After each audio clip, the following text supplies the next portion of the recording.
والصلاة والسلام علیک یا رسول اللہ وعلی آلک واصحابک یا نبی اللہ الصلاة والسلام علیک یا حبیب اللہ وعلی آلک واصحابک یا نور اللہ صلی اللہ تعالی علیہ وسلم۔ عزیزان گرامی، آج ماہ شعبان المکرم کی 29ویں تاریخ ہے۔ ان قریب ماہ رمضان شریف ہمارے درمیان طلوع ہونے والا ہے۔ یہ ماہ مبارکہ بڑی عظمت و بزرگی کا حامل ہے۔ یہ اللہ تعالیٰ کی جانب سے ہمارے لیے بطور مہمان ہے۔ چند روز کا یہ ہمارے درمیان مہمان ہے، تو مہمان کی آمد پر خوشیاں منائی جاتی ہے، مہمان کا استقبال کیا جاتا ہے، مہمان کی مہمان نوازی کی جاتی ہے۔ تو میرے عزیزو، ماہ رمضان شریف کا استقبال کیا جائے اور اس کی آمد پر دل جوئی کے ساتھ خوشیاں بھی منائی جائے۔ ماہ رمضان کے استقبال میں تو جنت کو بھی سجایا جاتا ہے۔ تو میرے عزیزو، ماہ مبارکہ کی اس ماہ مبارک میں، ماہ رمضان شریف کی عبادت کے لیے اپنے آپ کو کمر بستہ ہو جانا چاہیے۔ ویسے سارا سال ویسے ہی مصروفیت میں نکل جاتا ہے، پتہ تک نہیں چلتا، ہم اپنی مصروفیات سے عبادات کے لیے وقت نہیں صرف کر سکتے، سکون سے اللہ تبارک و تعالیٰ کی بارگاہ میں اپنی پیشانی جھکا نہیں سکتے۔ ایسے ماحول میں اللہ تبارک و تعالیٰ کی جانب سے ہمیں ماہ رمضان جیسی انمول نعمت عطا فرمائی ہے کہ بندہ اس ایک ماہ کو پوری وفاداری کے ساتھ اطاعت خداوندی اور عبادات الہی میں صرف کریں۔ اسی بات کی بنیاد پر ایک حکایت کتابوں میں نقل کی گئی ہے کہ ایک شخص سارا سال مصروفیات میں گزارنے کے بعد جب ماہ رمضان شریف آتا تو وہ شخص اس ماہ کے لیے اپنے آپ کو صرف عبادات کے لیے صرف کر دیتا اور ایک ماہ پوری دنیا ترک کر دیتا، نماز، روزہ، تلاوت، درود پاک، استغفار اور اعتکاف جیسی عبادات میں لگا رہتا اور ساتھ میں اپنی پچھلے سال کی چھوٹی ہوئی نمازوں کی قضا بھی ادا کرتا۔ یوں سارا ماہ عبادات میں صرف کرتا اور ماہ رمضان کا احترام بجا لاتا۔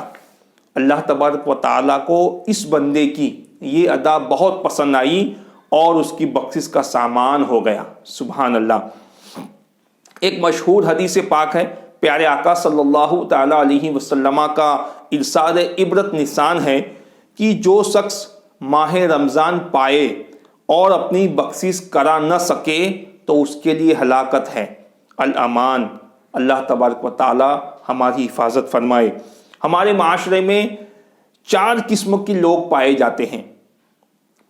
نمبر 1، صرف روزہ رکھتے ہیں۔ ایسے مسلمان ہیں کہ صرف روزہ رکھتے ہیں، نہ نماز، نہ تلاوت قرآن، صرف روزہ رکھ کر سونا، پورا دن سوتے رہتے ہیں۔ دوسری قسم کے لوگ ہیں کہ صرف نماز پڑھتے ہیں، نہ روزہ، نہ تراویح، نہ تلاوت، بس صرف 5 وقتہ نماز پڑھ لیتے ہیں اور دن بھر کھاتے پیتے رہتے ہیں۔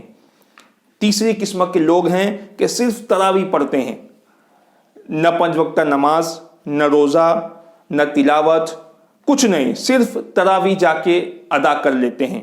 اور چوتھی قسم کے لوگ پائے جاتے ہیں کہ ایسے بد نصیب ہیں کہ کچھ بھی نہیں کرتے، نہ نماز، نہ روزہ، نہ تراویح، نہ تلاوت، بس سارا ماہ یوں ہی غفلت میں گزار دیتے ہیں۔ الامان، الامان۔ اللہ تبارک و تعالی ہمیں ایسی سوچ سے محفوظ فرمائے۔ اس طرح کے، دیکھو میرے پیارے عزیزو، اس طرح کے سارے افعال جو میں نے نشاندہی کی ہے، یہ علم نہ ہونے کی بنیاد پر ہوتے ہیں اور یہ ساری جہالت ہے۔ نماز اور روزہ فرض ہے اور تراویح سنت مؤکدہ ہے، جن کا ترک کرنا ہمیں گنہگار بناتا ہے۔ عوام میں یہ خیال بھی مشہور ہے کہ عورت پر تراویح کی نماز نہیں، یہ خیال بھی بالکل غلط ہے۔ جس طرح تراویح کی نماز مرد پر سنت مؤکدہ ہے، اسی طرح عورت پر بھی سنت مؤکدہ ہے، جس کا ترک کرنا بڑی محرومی اور بڑی خرابی ہے۔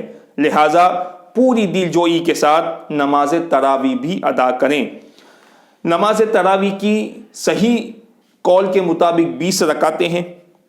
نماز تراویح کا وقت عشاء کی نماز کی ادائیگی کے بعد شروع ہو کر صبح صادق تک رہتا ہے۔ تراویح کی نماز اگر کسی کی نکل گئی تو اس کی قضا نہیں ہے۔ لہٰذا میرے عزیزو، معتبانہ اپیل ہے آپ سے دریافت ہے کہ نماز تراویح بھی وقت پر ادا کرنے کی کوشش کریں۔ آئے ہوئے مہمان کو ناراض کر کے رخصتی نہ دیں، بلکہ ہمارا یہ مہمان ہم سے راضی ہو کر ودا ہو، ہمارا مہمان ہم سے خوش ہو کر ہم سے ودا ہو، ایسے اعمال اختیار کریں۔ 5 وقت کا نماز، نفل نماز، قضاء عمری، تلاوت، درود پاک، استغفار، اور ہو سکے اللہ تعالیٰ توفیق عطا فرمائے تو اعتکاف جیسی عبادات میں اپنے وقت کو صرف کریں۔ دوستو، ماہ رمضان ٹائم پاس کا مہینہ نہیں ہے، بلکہ اطاعت الہی کر کے اپنے رب کو راضی کرنے کا مہینہ ہے۔ تو میرے عزیزو، صحیح معنوں میں یہ ماہ مبارکہ کا حق ادا کرنے کی کوشش کریں۔ اللہ تعالیٰ مجھے اور آپ سبھی کو اطاعت خداوندی پہ عمل کرنے کی شہادت عطا فرمائے۔